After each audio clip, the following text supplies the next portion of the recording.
ლილე, შენი აზრით მშობლებს ან უფროსებს, აი მასწავლებლებს რა ეშლებათ ხოლმე ბავშვთან ურთიერთობაში? როგორ ფიქრობ? ხანდახან უყვირიან. მშობლები ხანდახან ყვირიან და აი მაგალითად ბავშვი რო აბრაზებს და ვინ გინდა გამოხვიდე რომ გაიზრდები? მასწავლებელი. რისი მასწავლებელი? ქართულის. რატომ გინდა რომ ქართულის მასწავლებელი იყო? იმიტომ რომ ზოგ-ზოგიერთ ბავშვს ქართული რაღაცნაირად უჭირს. და გინდა რომ დაეხმარო? როგორ დაეხმარები? როგორ ასწავლი? როგორი მასწავლებელი იქნები, ლილე? მე ვიქნები კარგი მასწავლებელი. აი როგორ მოექცევი ბავშვებს? კარგად მოექცევი. ლილე, წარმოიდგინე რომ სუპერგმირი ხარ.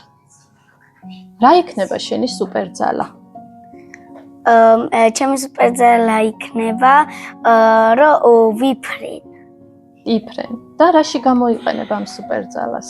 ადამიანებს დავეხმარები. იგი რადგან ქართულის მასწავლებელი იქნები, ბევრი წიგნი უნდა წაიკითხო, არა? როგორ წააკითხებ ბავშვებს წიგნებს? ან რომელ წიგნს შესთავაზებდი?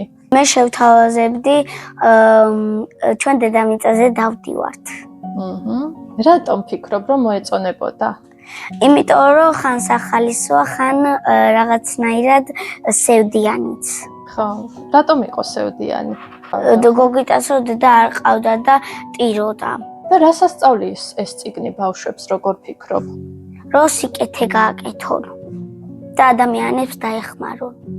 ყოჩაღლი